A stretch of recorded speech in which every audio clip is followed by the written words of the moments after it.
Welcome back everyone. I have decided to add a Shinohobby Mini Q to my 128 scale model collection. It is the TR-Q7B model. It has an all-wheel drive chassis with a vacuum formed body shell.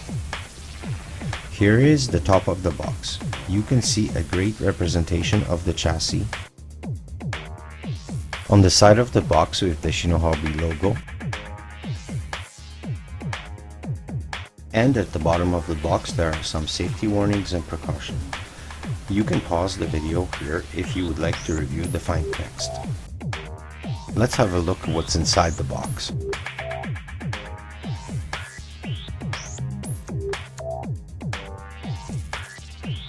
First, a basic USB lipo battery charger. I don't recommend these. Personally, I use a balanced charger for all my RC batteries or power cells.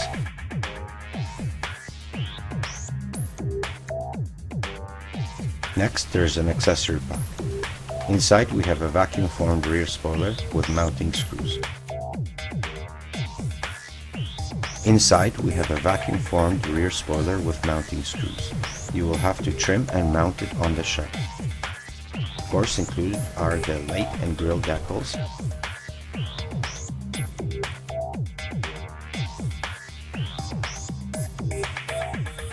and last are the window masks, trimmed to fit and easy application.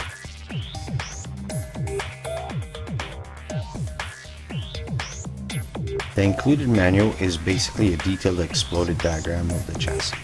The major assemblies are labeled individually and all the different size screws are labeled and locations indicated. It will come handy down the road when I start tinkering. Now the star of the show, a Mini Q all-wheel drive chassis and shell. The shell is secured to the body posts with standard metal clips. As you can see, it is quite basic in design. It resembles a Japanese sedan, possibly a Honda Civic, at least that's my opinion. I am not sure if I will use this shell down the road. The transmitter and receiver are sold separately. Here's a closer look at the shell. As you can see for yourself, the details are in the eye of the beholder.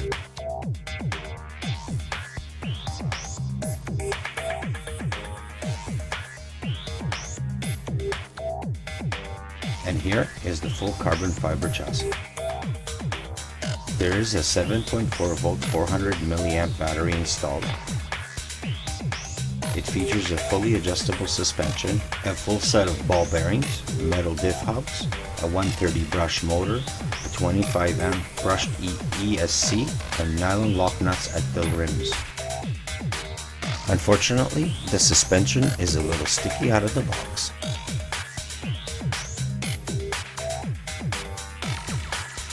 As you can see, the stock rims are quite basic, black with slick rubber tires. The tires are quite sticky, but I have other plans for this model.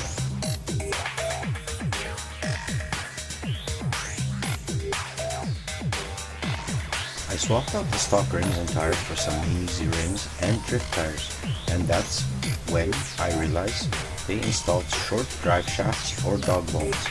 These barely fit into the diff cups at both front and back.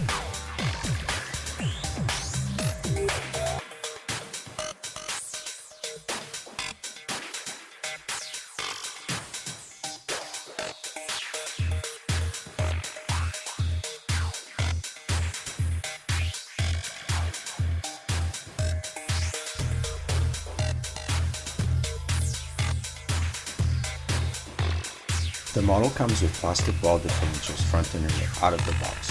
And here's a closer look at one of my spares. A screw inside both cups adjusts the stiffness of the differential and vice versa.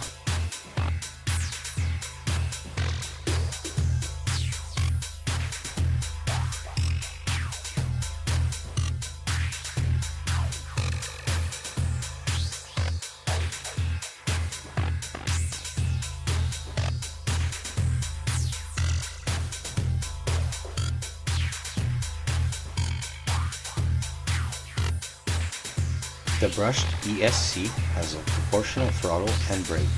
I will have to detach it to remove the rear body mount assembly.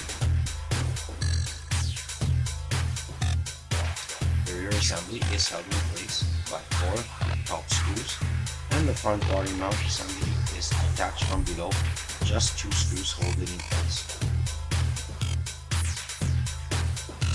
Now to mount the Mini Z rims with the DS Racing F1 drift tires, some of the best in the world. I have to insert a screwdriver to hold the dog bones in place just to mount the rims. I have already ordered some longer drive shafts. I feared the stock ones will damage the diff with time. And last, the stock nylon lock nuts at every rim.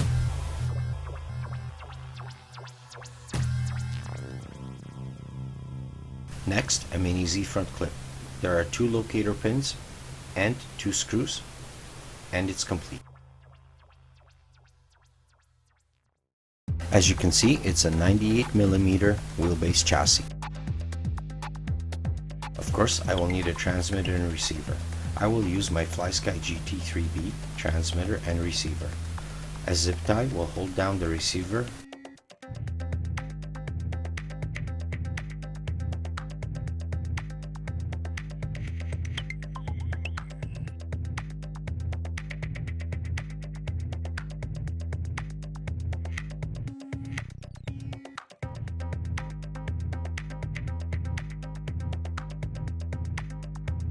One last thing, the Mini Z BMW body shop.